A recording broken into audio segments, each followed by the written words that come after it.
राजगढ़ जिले के ब्यावरा शहर में राजगढ़ बाईपास स्थित शिवधाम कॉलोनी के समीप नाले पर बनी ग्राम जमुनिया घटा निवासी राजू सोंदिया के नवनिर्माणाधीन 3 मंजिला इमारत ताश के पत्तों की तरह भरभरा कर गिर गई। बताया जाता है कि उक्त निर्माणाधीन इमारत के तीसरी मंजिल की छत डालने के लिए कारीगर सहित करीब 2 दर्जन मजदूर काम कर रहे थे। छत के कंप्लीट होते ही निर्माणाधीन मकान ताश के पत्तों की तरह भरभरा कर नीचे आ गया।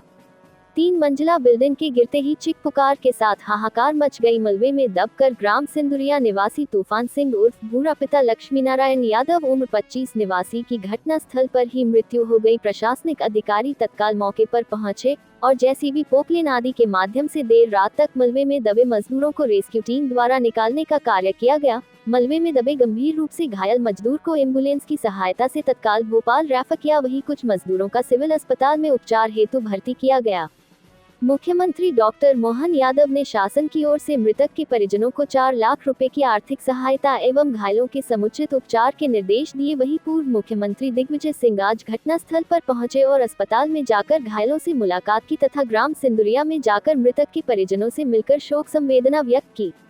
अब प्रश्न उठता है कि नेशनल हाईवे के समीप आवासहीन इलाके में नाले पर उक्त 3 मंजिला भवन निर्माण की स्वीकृति किसने दी, यह एक जांच का विषय है। मगर उक्त भवन निर्माण के समय यदि जिम्मेदार अधिकारियों द्वारा उचित कार्रवाई की जाती तो आज इतना बड़ा हादसा न होता। उक्त हादसे के बाद अब थोड़ा प्रशासन जागेगा और हमेशा की तरह 1-2 दिन अपने कर्तव्यों का निर्वहन करके फिर कुंभकर्णी नींद में सो जाएगा। मौके पे गया था, समझ में नहीं आया कि नाले में जमीन है, कोई खेती की जमीन तो मुझे नजर नहीं आई। नाले की जमीन किसने बेच दी, किसने खरीद ली, ये भी एक जांच का विषय है। वहां पर वैसे ही तो शिवधाम में पानी भर जाता है, ये तो नाले के अंदर है, ये तो बरसात में तो पानी इसके बिल्डिंग में से निकलेगा। इसका थोड़ा सा एक पूरी जांच होना चाहिए, क्यों गिरी बिल्डिंग, किसकी जिम्मेदारी, उसकी जिम्मेदारी तय होना चाहिए। और मकान मालिक और यदि कोई ठेकेदार है तो उनसे भी राशि मजदूरों को, मृत परिवार को और घायल परिवारों को भी मुआवजा उन लोगों से भी मिलना चाहिए। मिली है, कलेक्टर साहब ने पटवारी को तो निलंबित किया है, लेकिन वही नहीं है, इसकी तो पूरी जांच होना चाहिए कि आखिर ये जमीन कहाँ से आई, किसकी है, किसने दी, इसकी पूरी जांच होना चाहिए। शासकीय रेवेन्यू रिकॉर्ड में कोई हेरा फेरी हुई है, नहीं हुई है, इसकी पूरी जांच होना चाहिए। ये हाईवे का जो नियम है, शायद 75 मीटर का नियम है, उसका भी उल्लंघन हो रहा था। तो ये कैसे इसको इजाज़त मिल गई, ये भी एक जांच का विषय है। घटना ब्यावरा सब डिवीजन के अंतर्गत एक ग्राम पंचायत के नया गांव में घटित हुई है।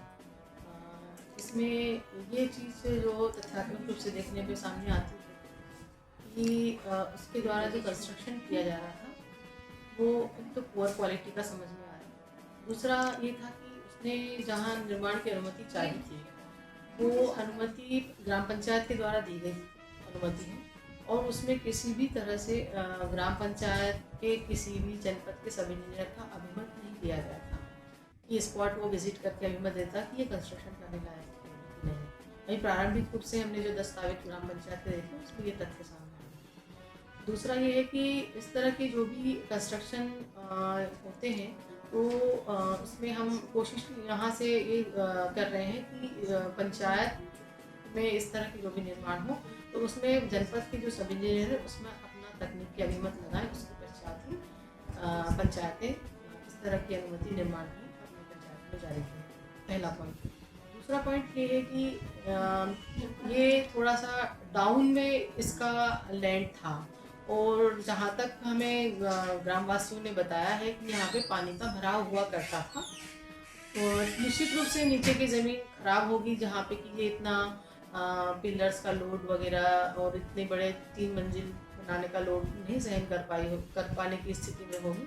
तो ये भी एक बिंदु है जो कि निर्माण की अनुमति देने से पूर्व देखा जाना आवश्यक होता है। ये भी एक घटना का कारण समझ में आता है।